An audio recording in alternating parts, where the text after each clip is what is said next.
Hey guys, this is Marcus again in another camper van. This time we came back full circle to the VW T6 again. This is the VW Bully offered by Road Surfer. Here they have it on the side. It's called the Surfer Suite.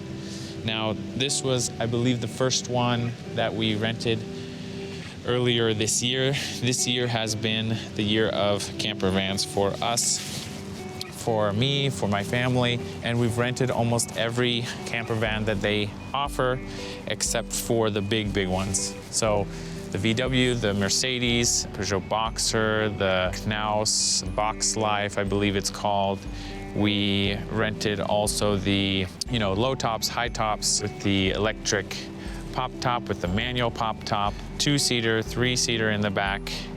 And this is just a review of going full circle, starting with the VW, trying all the others, and coming back around. I just have to say this has been my favorite camper van to drive. And I just have to say that having tried all of these different types of camper vans, when it comes down to driving around Europe, this is by far my favorite driving experience.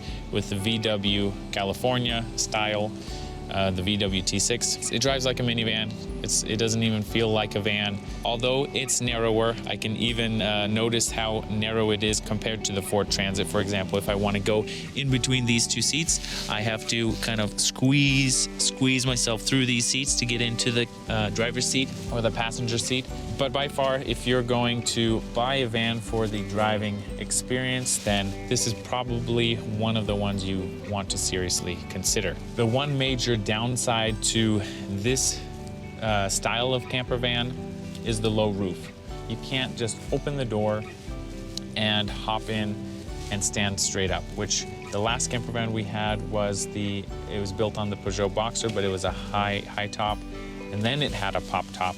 You could just get in the vehicle, you could stand, you could cook, you could help your kids get in their seats or whatever, and here you're always bending over, and it's really more of a city van. If you're going on weekend trips, then it would be a great option. I think for our family of 5, 3 little kids, 3, 9, and 12, this is the vehicle that I would buy first, because we're just driving them around to school and going on daily activities. And if we want to, we could certainly still use it for, going to different countries nearby, going on weekend trips, but I wouldn't necessarily feel very relaxed in this type of vehicle, just because I can never really stand unless I put the pop top up. But in which case, if I put the pop top up and I want to put my 2 youngest kids up there to kind of get out of the way as we get lunch ready or whatever, you have the table out, you can kind of relax.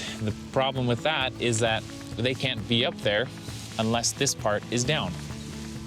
So I can lift this up and I can sit and stand just fine, but then where do the kids go while we're at the table or cooking, or, ideally the weather is nice and they're playing outside. So my conclusion is that the VW is probably the best if you're going on shorter trips in between European cities. You can still go to underground parking. You're really traveling for the experiences. If you're traveling in the summer or when the weather is really nice, then you can do most everything outside the van, kick the kids out when you need to cook, and then it's never really an issue. If you're planning on paying for your camping spot every time, or you're going to a campground, then it doesn't really matter. This is a really great vehicle, and you just have to compare and contrast with what your priorities are, what your type of trips are, and really come to a conclusion what the best vehicle is, because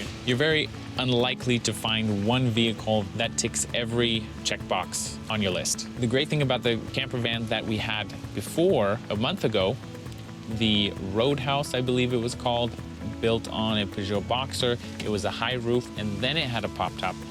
That was really great because you could pull over, you could stand, do your cooking, get things ready, and you could still send the kids up to the top.